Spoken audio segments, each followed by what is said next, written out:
Welcome to Truth and Nothing But, episode 39. Chief Warhorse confirms Dane Calloway. This episode includes Chief Warhorse. The link to the full video is in the description. Like and subscribe there. Peace.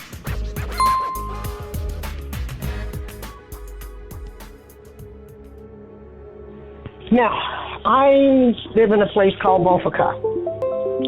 It spells B-O-N-F-O-U-C-T-A, Bonfaka. That word historically meant people of the bayou or the residents of the bayou, meaning we lived along the waterways, okay? I still live in that historical village, still have lots of families that's here. But I want to take us back in time before the European. Before the European arrived here, our people were living in what you would call a swamp area of West Florida, okay? Today, people identify us as Louisianians. Well, before there was a West Florida, we were in the Shafunkta or the Chata region, okay? History proved that once the Chata was in control from the Gulf of Mexico to the Appalachian Mountain. My grandfather, who raised me, they didn't have internet, so the stories I had was not internet story, it was family history being passed down. And my grandfather would take me outside and he would say we owned at one time everything, farther than a man's eye could ever see. He said, but they always kept pushing us and pushing us. They tried to push us off the face of the earth. Well, as a young child, I didn't understand what he was saying. But that was something he would say at least 2 to 3 times out the month. I would hear they tried to push us off the face of the earth. So I wanted to know who was they. And then he would begin to tell me the name of the different European fragments that came here, be they were white Europeans or if they were black Europeans. Because we caught on the word European, we think white folks. And in my village, our old people didn't teach us European meant white people, okay? European meant the people who came from the European countries to our land. So what I would like to talk about today so that your listeners can be Googling while we're talking, okay? Because this day and time we can use technology that I didn't have when my grandfather was talking to me, and we can get a clearer picture. But back then, what we doing with Googling far exceed what my grandfather was able to do to an extent. But he was able to draw a picture in my mind that's still with me today, and I'm 55 years old, but I still can see that picture and that image. So what he explained to me was, here we were, independent, our own governments, living well. Until someone came and decided that we should not be in the place that we were in and began pushing us down throughout what we call present-day United States until they pushed us down below the 31st parallel, where I am today. And the French was here, the Spanish had been here, the British had been here, and the Americans had been here. But in 1700s, the latter part, my grandmother and grandfather was in ruling here in this area of West Florida and in living in the Shafunkta district, which the European classified it, and living in the town or village of Bonfaka. What the Europeans was able to do is begin early changing names. So they start changing names as they wrote books back to France or Spain. And those books show the changing of the names there, but here people don't see the change. For instance, I'm right now in West Florida, but legally by papers, I'm in Louisiana. Now, when did we make it to Louisiana and never moved, never caught a boat, nothing, still in the same place we've been for thousands of years, but we end up in a place called Louisiana. Well, my grandmother and them went to bed one night in West Florida, woke up, and they was in America. How did that happen? It happened because of the European migration, the European laws, which then took over this area, which now placed me in Louisiana. And I'm going to go back and fill in them gaps. I just want you to know where I'm at. So now I'm in Louisiana in the United States, but if I would go back prior to 1803, I would have been in West Florida. So when people go to looking for history, and I see a lot of people doing it, they keep including us with a Louisiana story. We don't become a part of a Louisiana story until 1803, okay? And where I live did not become a part of Louisiana until 1808 finalized, went to the next level of about 1810, and then by 1818 finalized that we were going to be put into Louisiana area legally by United States law. Where I live was brought in under decree, okay? They took, still in Louisiana, they called this the Florida parishes, okay? So it was this one huge area that was not broken up into the many pieces that is in now. It was taken out and it was put into this separate zone called West Florida. And how we ended up being in Louisiana is because of a coup d'etat pulled by President James Madison and C.C. Claiborne, brought us in by 1808 into the Louisiana region, which present-day New Orleans would have also been a part of West Florida. Everything on this side, the Mississippi side, going toward the state of Mississippi, would have been considered West Florida. Everything on the opposite side of Mississippi would have been considered Louisiana at one time. So when we talk about Mississippi, a lot of people look at the state of Mississippi like it is today. They look at Georgia as Georgia today, not understanding that one time Georgia was the up above part of United States migration down southward, and it considered going across the top of the 31st parallel as it migrated from the East Coast coming this way. And if you go back and look at some of the old stories that the cowboy western pictures, they're always talking about going west. Well, west meant crossing the proclamation line of the 1763 proclamation. That's what going west meant. Going claim land that was in Indian Territory. Indian Territory was the central points of the United States, going from the Gulf of Mexico to the Appalachian Mountains.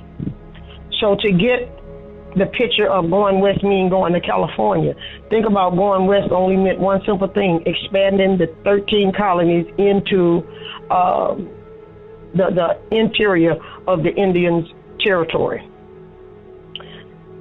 We have been given part history by Europeans, but there is enough of them out there that know the real history, because I've met some. But what we have not seen in our books or in our movies were black Indians. They always portrayed Indians as this here Bill Cody style Indian or the Plains Indian. Well, they migrated more in the plains. Before they made it to the plains, they made it to central United States, from the Gulf of Mexico going up to the Appalachian Mountain level. In that area, we're going to go and talk about a Pacific area called the Southeast United States. Southeast United States were the area where nearly every Indian that was being pushed out of the 13 colony area and up above found themselves pushing closer into the Southeast United States area. So that brought about some mixtures and changes amongst tribes that was already up on this continent. But from my understanding, they all were people of color and of dark color. So, but our ways and our skills and stuff change as we migrate with other natives from other parts, just like we can do today. The food difference is based on what's available in your area, so it changes your culture. So we see a lot of the culture changing, but what we don't see is at the same time we see in culture changing, as the European come in, we start to see color changing. We start to see in European ways brought to the shores. We start to see in differences within the Southeast United States. But what we don't see is the name of tribes that was already here. Like, for instance, I identify as the queen of the Shafunkta. And people will say, okay, I've never heard of the Shafunkta people. Well, if I go to historians and anthropologists and archaeologists and say, okay, are you familiar with the Shafunkta? Someone who is well involved with their field will say, yes, it's called the Shafunkta era. Now, down here, DOT, in their diggings and findings, they have classified the Shafunkta to be here 250 BC. I figured we was here longer than that, but prior to that, they talks about the Poverty Point. So my question began, if my grandfather was here, I would be asking him, well, are the Poverty Point people and the Shafunka people the same people? Because you move from an area, your name shouldn't have to change. You don't lose your identity. You don't lose your roots. So I would say that they write history to make it look like the ancient people dropped in from somewhere and they evacuated out to somewhere. Right now they're talking about aliens. Well, they write about people of ancient time like we are aliens. We are not here, then we are here, then we are there, and then we disappear again. It was time we start researching our own truth. I took what my grandfather said and I began to research it. 35 years of research behind what my grandfather told me, not what someone else said. And what I find is, I find name changes, I find places moving, and the people ain't never left from where they were. And a prime example, to go back to where I was, when I look at my history, it'll look like I moved all around the world and we never left from this spot. Is the person who has the pen has the power. And they have written us out, they have written us in, they have altered our race. And there's a lot of things that play a part while we don't understand and recognize black people as the true indigenous people. One reason we're doing it is because we have watched too much television. My grandmother would not have a television in our house when I was growing up. My mom, I didn't live with my mom, I lived with my grandmother, grandfather, my aunt, and uncle. And there was no TV. And my grandmother would call it a one-eyed devil. She said she didn't want something that could be in her house and talk to her, and she couldn't talk back to it. She didn't want something that was going to show us something that we couldn't tell it nothing back. Well, the one-eyed devil, now I understand, because as a child, I really wanted a television. But we didn't get that. I was raised in an Indian village without electricity, without running water, without the television, and we got to listen to the radio. Out of that, I thought in my younger days, well, if we just get that television, I can have some entertainment. Today, at 55 years old, I'm thanking God that we did not have that television, because not having that television gave me my elders. I grew up where they had people 115 years old, 103 years old, in their right mind, still walking, still talking. And that became my entertainment as a young person, and I learned a lot. And I've taken that in the last 35 years to go out and see. Were my people just telling me stories and having me to believe stuff that never exists? Because when I went to school and I told people I was a Shatta, they was like, what is a Shatta? If I told people I was part of the Shafunka, well, what is the Shafunka? Well, to say Shatta and Shafunka and someone disown you is like saying, I'm from the United States, and somebody say, where's the United States? Because that's what the Shafunka is to us. That's our location, where we living in this region. And for someone to say, what is a Shatta? Well, that's like saying, who is an African American and who is a Greek and who is a German and who is Irish? So when people are able to take your identity and your land identity away from you and still leave you in that place stripped, it leads you to search. And I see around America now, people are searching to find out where do they belong. But a lot of them leave this land and begin searching in Africa and other places and have not found themselves here. What I hope to do today is drop a few ingredients. I do a talk show, and like I told you, my talk show is Cooking with Chief and Serving Up History.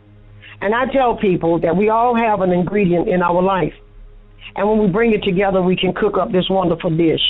Because the ingredients is really what it is. Salt is salt and pepper is pepper. Garlic is garlic and onion is onion. Well, in our life, we need to find out what's facts and go out and get these facts and bring them back. And that's what talk shows are allowing us to do. Bring back the ingredients and begin to talk. And by the time everybody throws their piece of the ingredients together, we end up with this dish. Okay? So the dish that I'm hoping we come out of today on the East Coast is getting people to realize a lot of people that's on the East Coast came from the southern states. Okay? And maybe there was a story that someone told them, but they couldn't find evidence on it because it was hidden. But today, with technology, a lot of this stuff that was hidden is coming out. And it's time we go back and start digging. I hear people call themselves Moors. Well, in my research, because I never knew what a Moor was in my life, never heard it in my village.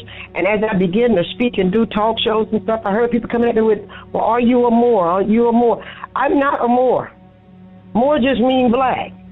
I am not the Moor that people talk about that comes from the European country and came here like the Portugal people came here to destroy the black Indians that was already here, or should I say the black indigenous. And, that's a highly controversial thing that I'm talking about, but people who classify themselves as Moors need to realize why did the Spanish bring the Moorish people or the black people or the Portugal people to this area? And as you go back to look, it's self-explanatory within their records. They brought them here with them. They were black Europeans seeking the same thing that the white Europeans were seeking, and that was a new land, a new place, and new riches to embark upon. And I couldn't understand how did even Christopher Columbus be declared a discoverer of America when we were here.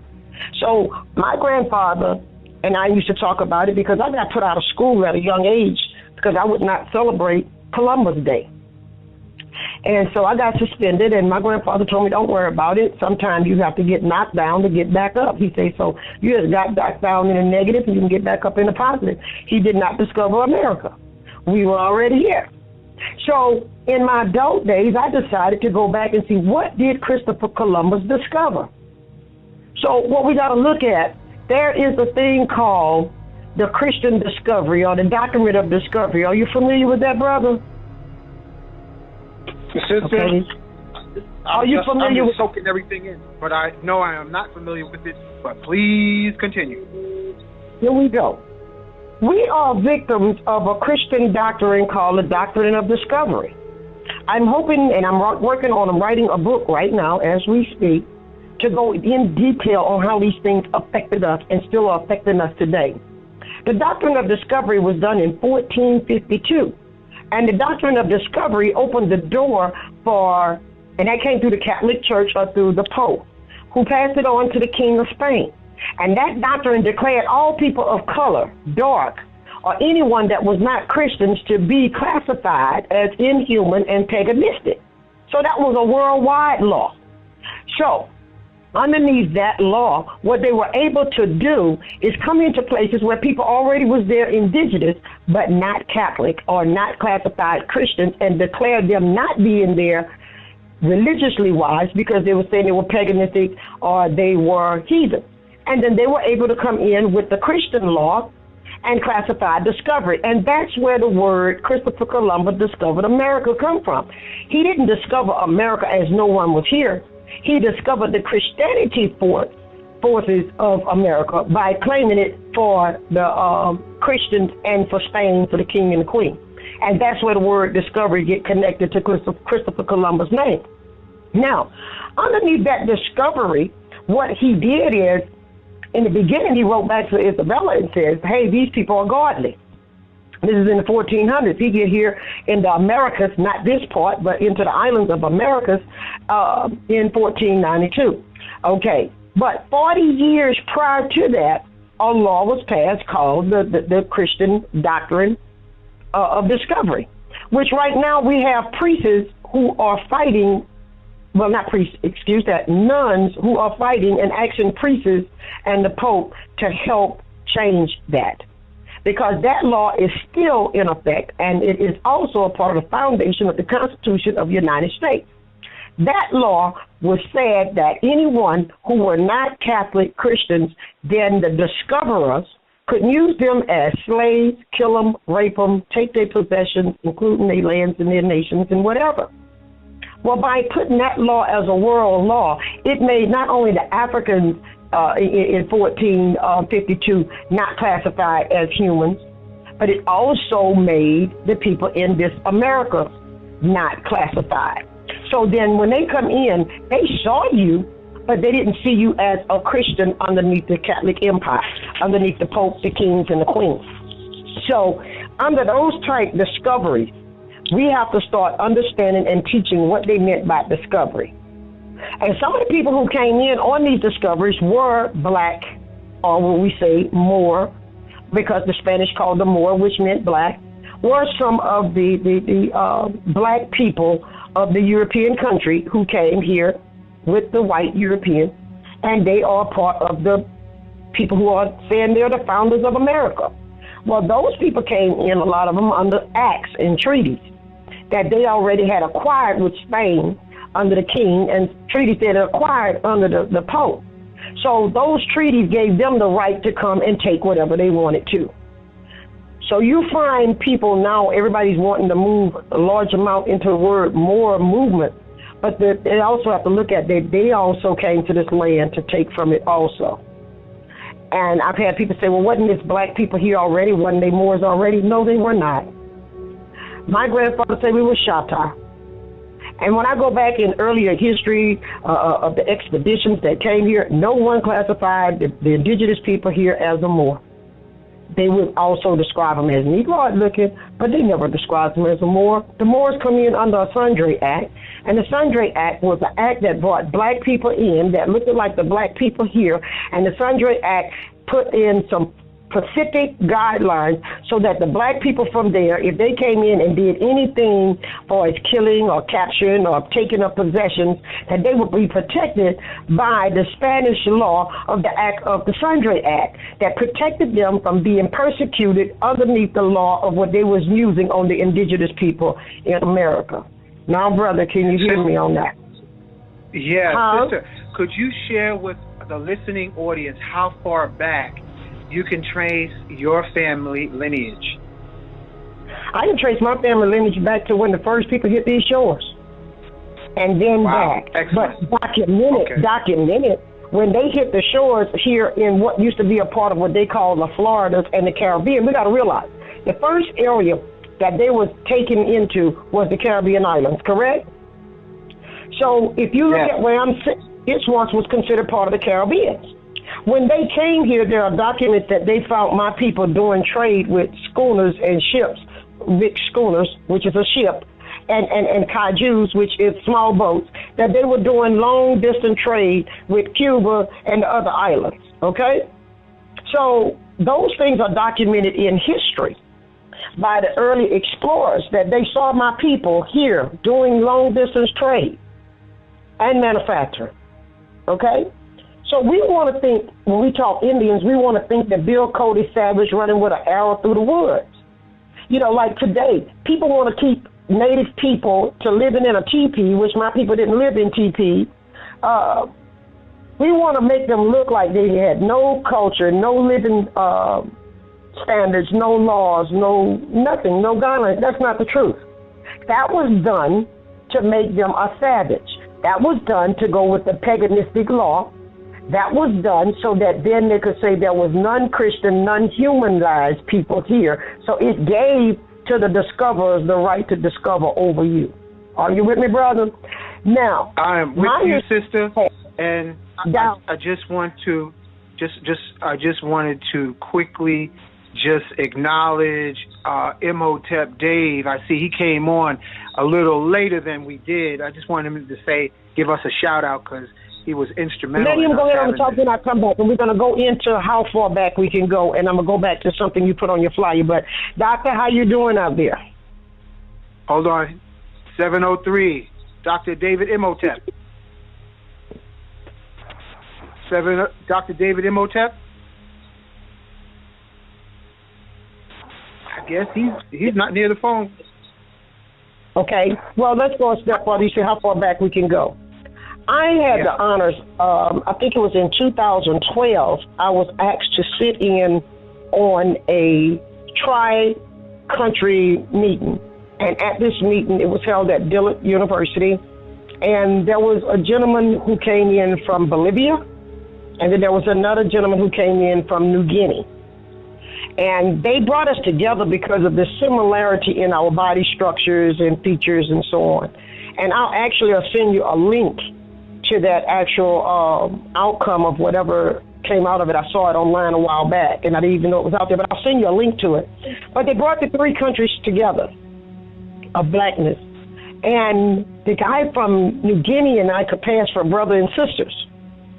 And the gentleman from Bolivia says, you look like our old people. You look like my auntie. And he was a little fair complected, but he said his auntie was the same complexion I was. And we began to discuss in this dialogue that they had set up things that Bolivia had been through with the people of color and the things that New Guinea had been through and what I had went through and my people here historically. And our stories was so much similar.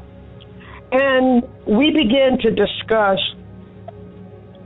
the migrations and things that have happened over the thousands of years and how we all somewhere connect, and we could feel the connection while we talked because of the similarity and stuff.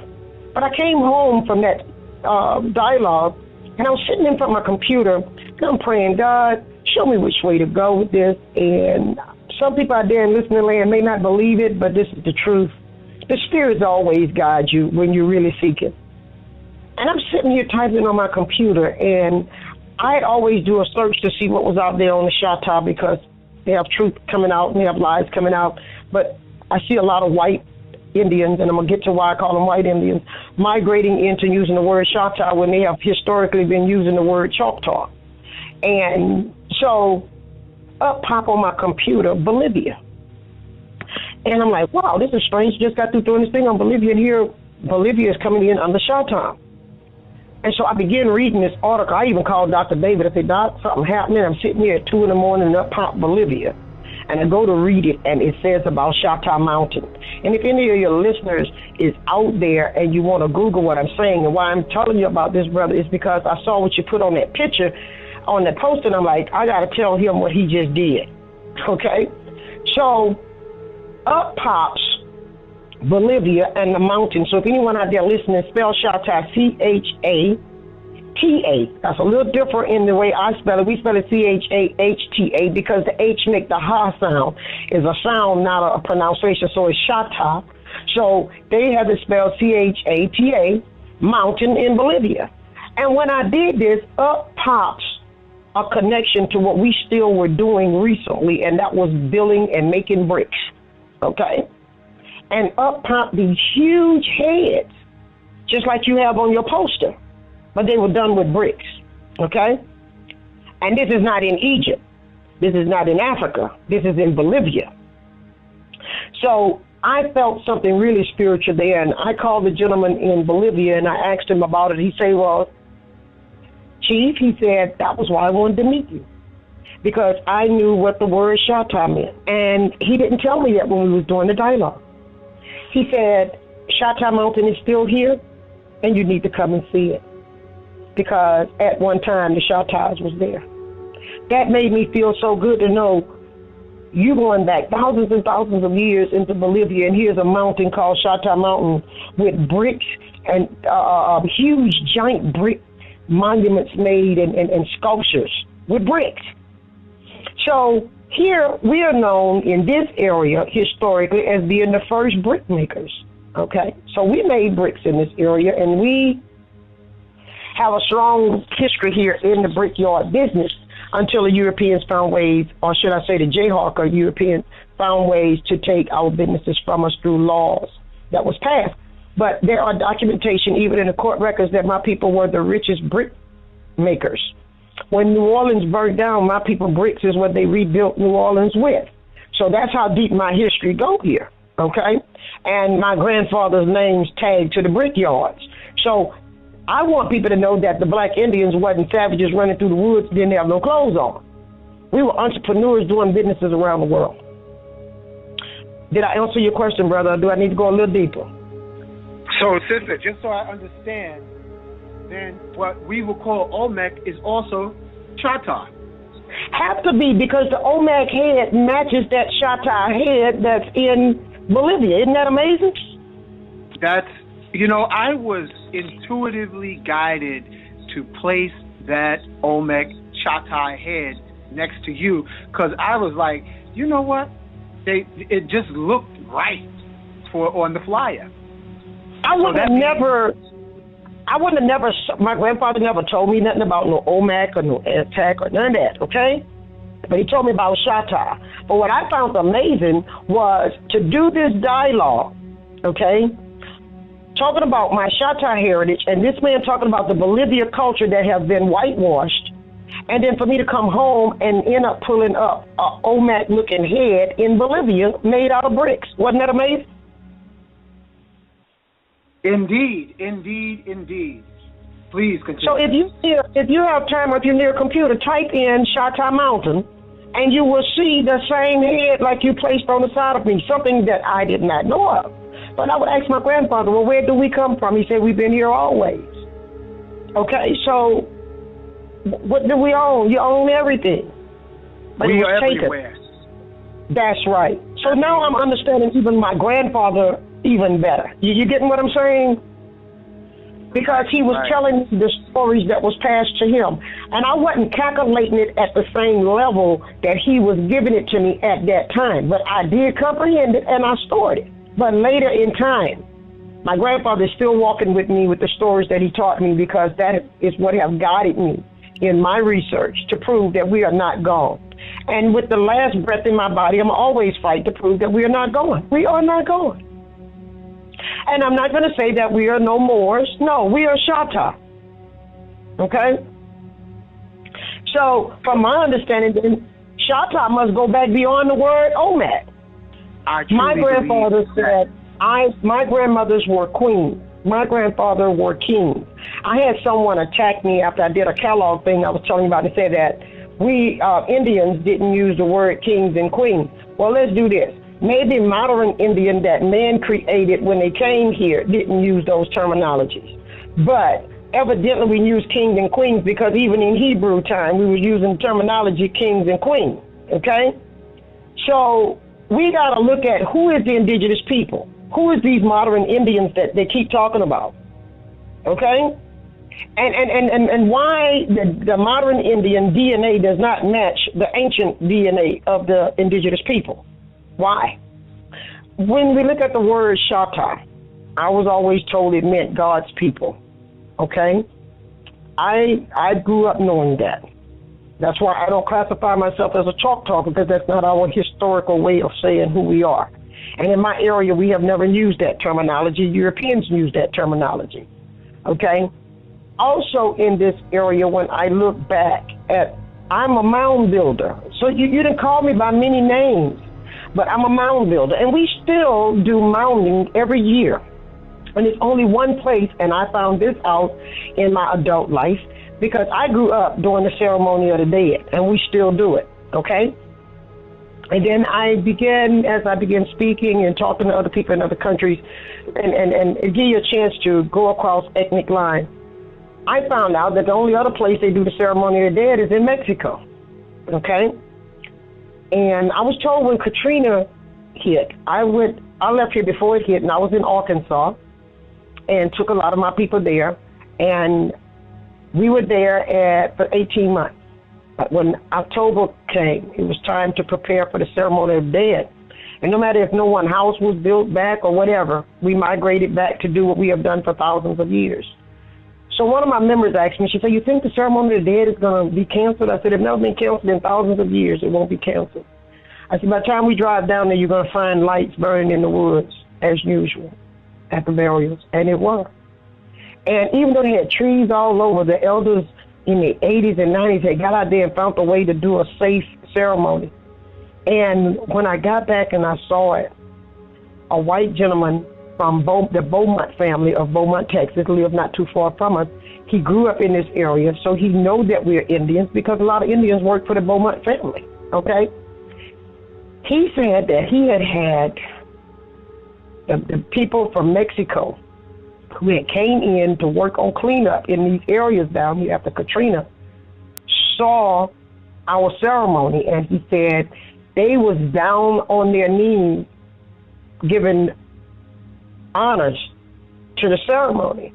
And he thought it was strange, and he said, well, we do the same ceremony on the same exact day. So he told me about this story, and I told him, well, I experienced some things in Arkansas with people who were Mexican Indian, and they acknowledged who I was because of the word Chata also. So me and them began to talk. And I started talking to other people who celebrate the ceremony of the dead to find out we all still do the Feast of the Dead. And the only other place do that is Mexico. So now we're going back to that OMAC thing, correct? So isn't that why? Beautiful? That is powerful.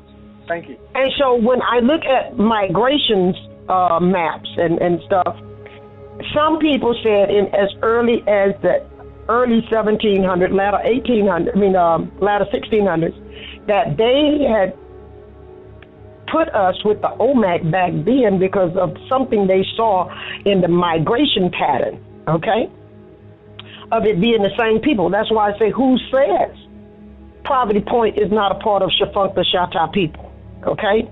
I don't think everybody in Poverty Point just packed up and moved and just disappeared. And they were mound builders. You know, wherever you see the mounds. Right now, Louisiana DOT, Department of Transportation, was doing a project, and they gave me a letter and a packet that dated the mounds to 250 BC that they had accredited to the Mississippian culture. The Mississippian culture come way after the Shatta culture, okay? So when you're looking at these scales, I don't see all these other names of these newly federal recognized tribes and modern day Indians. I see the ancient Indians and the ancient names. So I began asking anthropologists and archaeologists a question. If I go get my DNA taken, would it match the modern day Indian? And they said no. If I take the modern day Indians and compare them to the ancient bodies that's being found, would it match? They said no.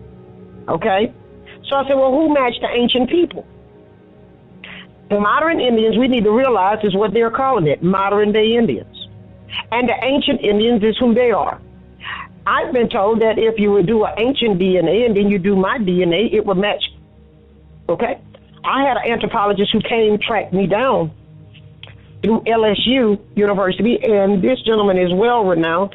And he found me because he said his research brought him and led him to me and my people. So there are anthropologists and archaeologists and historians, just like Dr. David did, have written and did work and say, okay, well, where are they? Well, here's where we're at. We're not trying to be federally recognized until after Katrina, somebody kept saying you need to do this so you can help your people recover. I'm telling you, it didn't work because it's highly racial. And you got to go through too much, and you have to give them all of your information and everybody in your family name and all this stuff. We done been through that in the past. And when they done took court records to track us down, and then once you know anything, they done erase your history. And then you didn't end up with some kind of sickness and you dying somewhere. That's called eugenics, okay? And we are a victim of eugenics. Well, eugenics was something that a lot of your bigger business people of this here United States as we know it, or Wall Street, developed along with some scientists to eliminate the people that was black, okay? And I'm going to speed up. By 1924, it became to its perfection. And eugenics was practiced and brought to its perfection here in the South, here in Louisiana, present-day Louisiana, and used by Hitler against the Jews, okay? So here we got eugenics.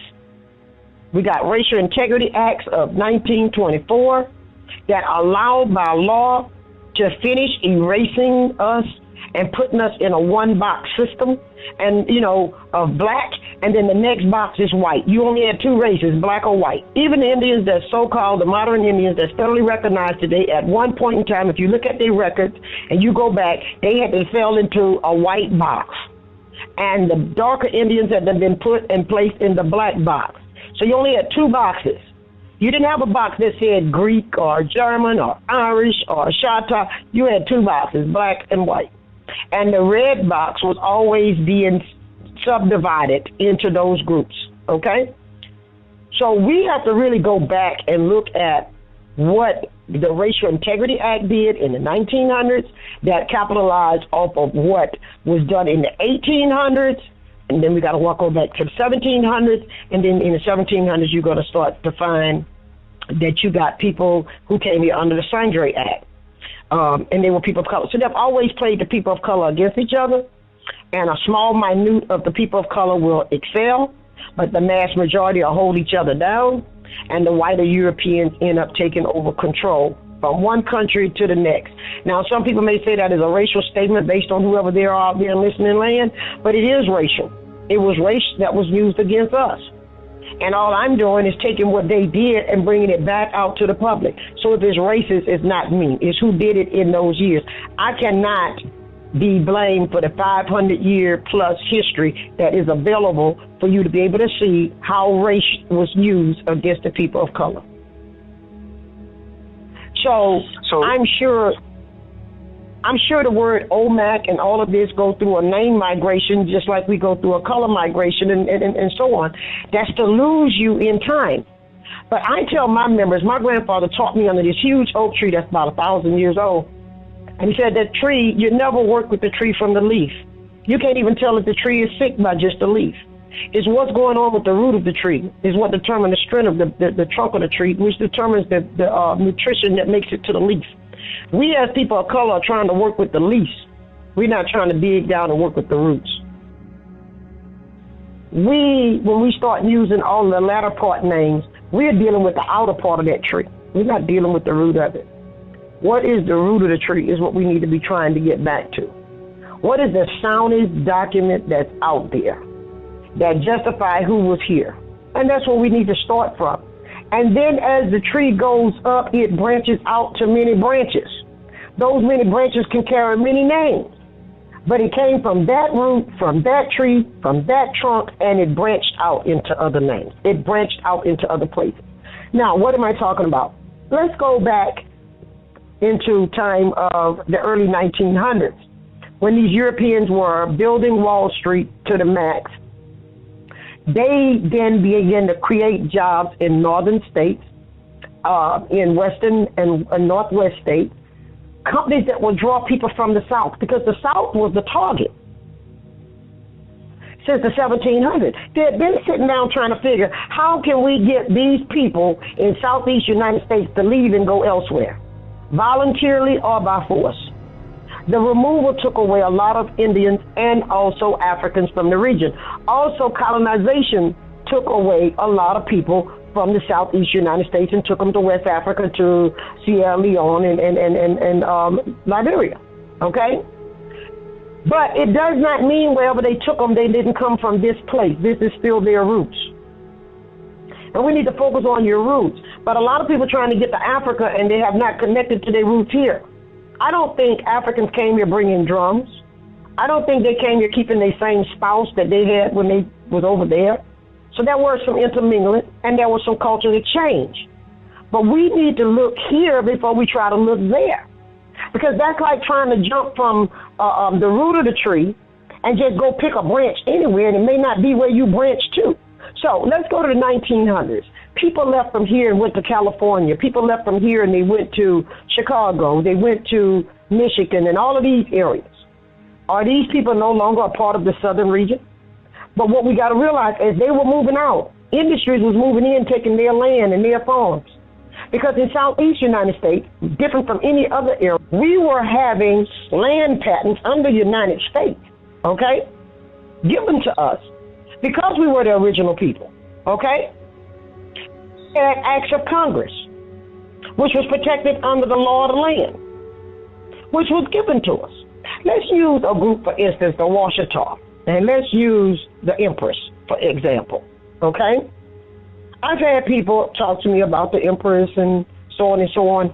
I would say the Empress is part Chata, okay, of this area. I would not deny it because she was with my mom and them a lot. But I also know that her document did not come because of her royalty of Indian. Her document came because of her royalty from being a descendant of Spain. And what we have to understand that the French and the Spanish was two sisters' children.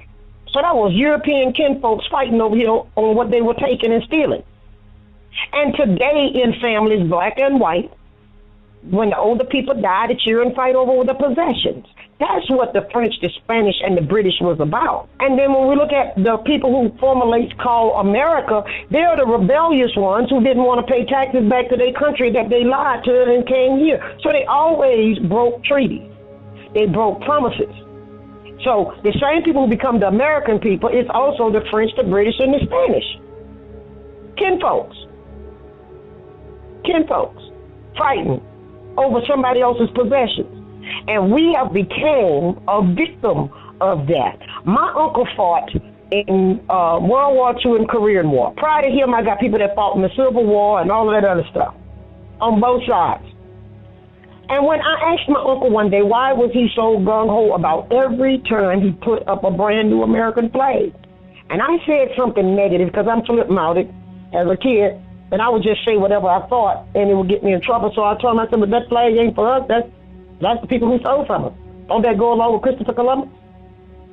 And my uncle sit down and he told me, I fought for that flag every 50 star when I went into World War II in Korea to protect my people on this land. That is just as much my flag or more, because my people was here before that flag ever was made. He said, so that flag represents me, it represents you. You are still living on your soil. And I fought for that. Made a major change in my life. And even though my uncle is dead today, I still bring to his grave 2 flags because he fought in 2 wars.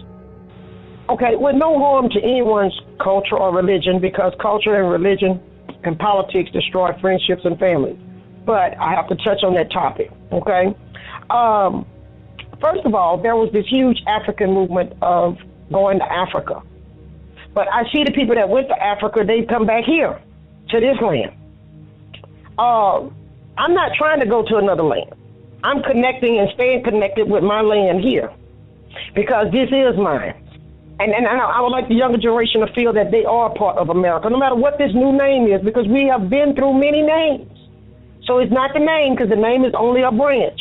But the trunk of our roots is here. And I would like us to be proud of being in thus America as the people black and building our communities. And we don't have time to fight one another, kill one another. And the biggest gang we need to get is to gang up together and push knowledge. And like I said, cook up them doggone recipes that we are not cooking up.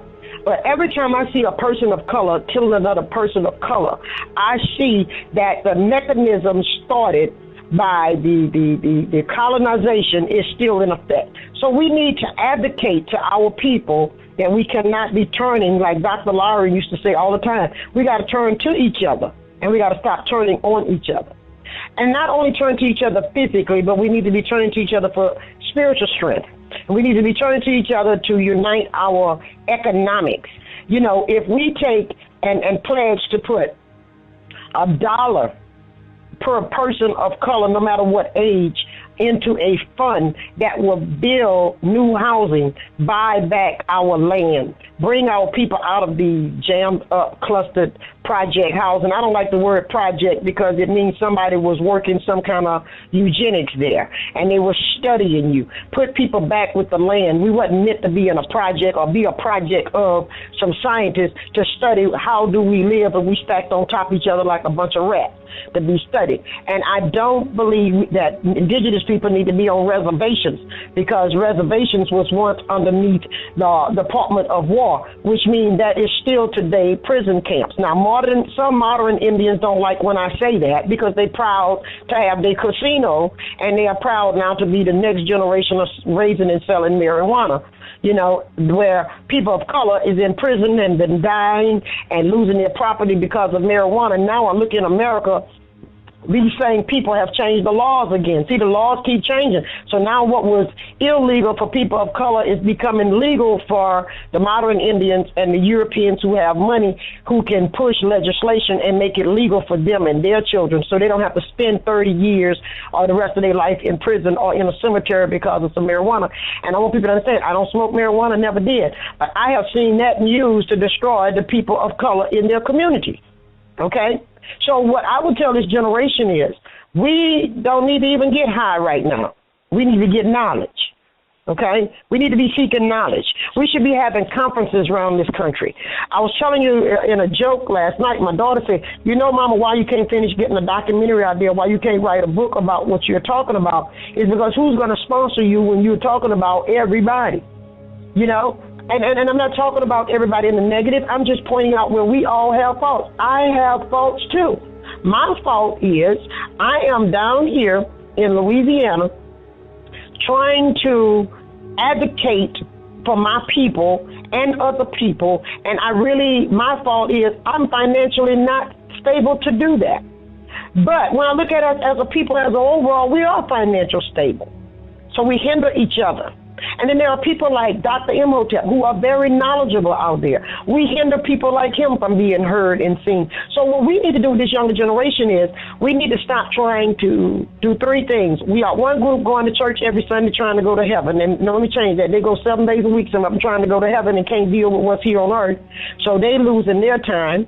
Because if you can't get it right here, you can't get it right there. And then we have another group that is doing the same thing the Europeans have done. I was sitting down reading where you got these black ministers that I think it was like 3 or 4 black and 3 white.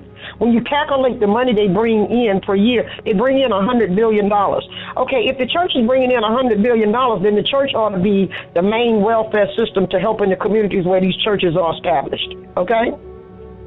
But we're letting them buy airplanes and build these huge mausoleum of a church when nature is what God created, and it's better to be out here in the nature than come up in a building. So we're building buildings that does not house people, and neither of those buildings house God. So who are we building these big mausoleums for? God don't need the house, and you can't live in that big building. So we need to redirect where we are raising our money and where we are putting our money at in America. And we need to, whatever communities we are in or whatever leadership we're in, the leaders, including myself, must be accountable to their people for whatever they put forth in their trust. Okay? So the younger generation looking at the misuse of the generations before them, and we now have to get back with the younger people and help them to formulate an agenda, because we're a long ways from what the civil rights movement was intended to be. The civil rights movement wasn't intended for us to take away from our community. It was intended to empower our community. And I look at the things with the Black Panther, they was trying to empower their community.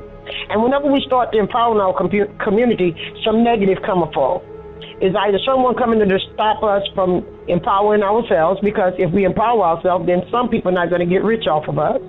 And then the next thing is, if we empower ourselves, they're scared we stand up too strong. And that has been a fear from the day that they did the emancipation, afraid that people of color under the emancipation would rise up against the European whites that had did them wrong. But I lived in a part of Louisiana where the slave owners were not only European whites, but there also were free people of color who owned slaves. So when I look at the slaves and the emancipations, which I'm not emancipated, and neither are you all up there, because if we was emancipated, we would not be dealing with the police brutality, harassment, and the killings and all of the other stuff we're talking about in this country. So we still looking for emancipation, far as I see. But to get emancipation, we as the older leaders and the younger people coming along have to look at that document I talked about earlier, that even the Catholic nuns are looking at. And they have also went to the UN and say this must be removed. And these are white nuns. I read that day, 80% of the nuns are standing behind this. Where are we? Because if we as talk show hosts and historians and people of color who are afflicted by these laws, and we don't know about them, then we cannot guide our people. Then it make us blind leaders leading the blind, and we all going to fall in the ditch. So we all got to help each other learn here so we can come out of darkness. But the document that I think the younger generation and the leaders of this time need to be looking at, we need to be seeing how much is this one piece of paper that is called the Doctrine of Discovery, which is still in effect and still a part of the United States Constitution and need to be abolished and denounced. Okay? Did I answer your question? I would like everybody to send me an email as they read, whoever are listening, my email address. They can send it to cookingwithchief@gmail.com. cookingwithchief@gmail.com. In the subject box, make sure you say is dealing with the doctrine of discovery. And let's get back together, brother, and do another show on nothing but the doctrine of discovery. But let's get our audience to reading about it so that they can be able to better explain it to the younger generation. That document is what got people of color around the world still oppressed, because that was an oppressed document. That's what we need to do. That doctrine been there since 1462. But if you look in your research, we have not had the opportunity to go before Washington as people of color, the people, and address our plight. We went there for civil rights, and the Indians have went there, but we have not been there as a unit. And there were some in place called the Freeman's Bureau, something like the Indians Bureau, and it was disbanded to keep people of color arguing their point. Are y'all familiar with that? Right, exactly. That's true. So the Freeman Bureau was about free people of color. It was not about slavery. It was about people who were dark, who was already free. True. Okay? So we don't have a Freeman Bureau anymore. Maybe the United States needs to bring back, instead of asking for reparation and all this, why not ask to bring back the Freedom Bureau that was disbanded? Because the Indian Bureau was being neglected at one time too. But until the Europeans who had been hid, them $5 Indians, y'all know about them, right? Right, exactly. Do it and hid over there to be able, because they were poor over there in the East Coast, right? So they came live with the Indians so that they could survive, because they were starving and dying of sickness. Well, they're the people. Children now are federally recognized as Indians, and the people who were already here got kicked into the Freeman role, and then they got kicked all the way out. That's on the reservation and off the reservations. That's true. And like you mentioned, eugenics, earlier, and Walter Pleckert, he came up. Huh? That's him, Walter Pleckert. Walter Pleckert, It's funding from people like Calloway and Rockefeller and all of these type people. So they were going to benefit off of dehumanizing us to get us off our land. They were going to be able to buy up our land or get it given to them under grants of the United States to be able to open up their corporate companies. The same thing they did in Liberia, the same thing they did in Sierra Leone, and the same thing they're doing right now in Africa. We sit down and stop being hoodwinked. Now, in my area, the Catholic Church locally have apologized publicly in the media for not allowing us to identify ourselves and was being identified. And they have did reconciliation mass. And right now in my area, the Catholic dioceses are having what they call racial harmony, okay? Which means they are going in and dissecting the history, because a lot of Catholic people are living under these laws and don't even realize they was in place either. So, I'm going to go back into the Bible and say, my people are perished for the lack of knowledge, my people are ignorant for the lack of knowledge. We all, at an extent, have been victimized by knowledge being kept away from us, okay? So, one way or the other, it's going to take the black and the white standing for the truth, okay, that the truth come out. So, it's not a black movement, it's a truth movement. And when the truth come out, then I could see healing really happening.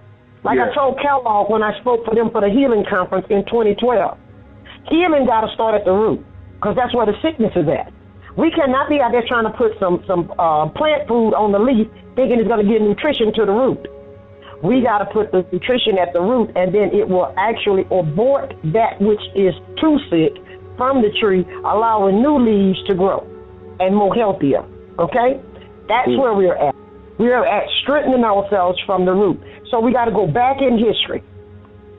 And then, I'm hearing black folks saying I'm getting off the grid. I'm looking on the internet just cracking up. I'm like, what are these fools? If you get off the grid now, you don't have no history, no culture to pass to the next generation. Why are we researching? And if you don't put nothing out there, there's nothing for no one to research and find. Okay? My school was not off the grid is why I can find paperwork. So we need to stop talking these cult-style movements and talk unity and empowerment to build a nation back, okay? In the midst of all what's going on, we're dividing each other with all of these cult-style talking, and we're running our own people away, okay? Instead of them coming to us, they say, look, I'm getting away from that nut. Because I'm seeing that black folks coming up with all these different theories. And I'm like, okay, what do they have factual? And a lot of them living in a housing complex or living on some type of government assistance. So if you're saying you're getting off the grid, what about your welfare check? What about your Section 8? What about your food stamps? What about your child health care? And the leaders need to stop leading black folks to talking about getting off the grid when they don't have an economic base to get off the grid too. You understand? Where's your farm so you can feed your family? Where's your health care when your child gets sick? So we need to stop giving an imaginary get off the grid, okay? And I understand in desperation sometimes we take desperate measures, but we need to stop taking desperate measures with the future of the next generation. We under the word African American because some black leaders argued a point that they didn't want to be called Negro. And we stuck the date on African American. And I'm furious because it's, to me, a biggest racist when blacks get up there and just classify everybody of this color African American. They just kill my history like the white men have done. I'm not an African American. Okay? So we got to stop talking in them same two color boxes. We got mad because the white man had a box and we'll go create another box? How many people in our leadership really understand the Racial Integrity Act and Dr. Plucker and have read his letters and documents that you and I have read? So that's what we need to do. We need to create some symposiums and dialogues to discuss the in-depth of eugenics, because eugenics goes down to the roots. Am I right about that? Yep, that's right. That's why you see me talking about this tree. Okay, so they knew how to destroy the limbs, the branch, and the leaves by changing that and disconnecting you from your roots. Yep. So what our job should be is to do some lectures, do some things, do some documentaries, and put these things out there. Unite our money for something like that. I unite my money on what I'm doing. We need to unite to educate. I have over 5 terabytes of stuff like we're talking about right now, okay? Now, to produce that stuff, it takes money. Why we're not producing money to bring education? What I was saying earlier, I'm not down in the church or none of that. I'm not even down in the ministry. I'm just being factual. Why we're not taking millions and billions to get knowledge to our people, besides trying to tell them about going to heaven? Because they now preach a GPS to tell me how I can get to God, okay? But he can have the power to help me educate myself here on this earth how to be a good citizen. Because you can't teach me how to be a good servant to God, who I've never seen, and I believe very much in God. He said himself, how can I love someone I've never seen? And I hate my brother who I see every day. We need to be uniting money to help with our brothers and sisters and show God in us to our brothers and sisters on this earth and underneath the United States. If that's what the banner is over us today, and that's what the name of it is, United States, and on the United States I stand. This is my country. It was my country before it was United States. So whatever name they tag on it, that's me. So when I'm talking against the United States of America, I'm talking against me. Now, what politicians we put in office, that's our problem, because we have a right to take them out. All we got to do is start taking and doing recalls around this country on Democrat and Republican, because now one of them ain't representing us, black or white. They in there for self-gain, okay? And if we start taking some of these politicians out, like we need to do right here in Louisiana for a governor I didn't vote for, but black and white voted him in 2 times, and he done took him to the doghouse. You know what I say? I live on my own land. I plant my own garden. He can't starve me to death. I got my own water system. He can't turn my water off. You see where I'm at? Now I'm looking at people talking about boycotting Louisiana and how much money Louisiana going to lose. Louisiana ought to lose money if they're racist and a bigot. Okay? And we need not let leaders like that be in office. Because if we would come together, we could take them out. Together we stand, divided we fall. That was the British motto, right? Divide and conquer. So we need to come together. And we need not dictate each other their religion or their political beliefs or whatever, but we must discuss them, okay?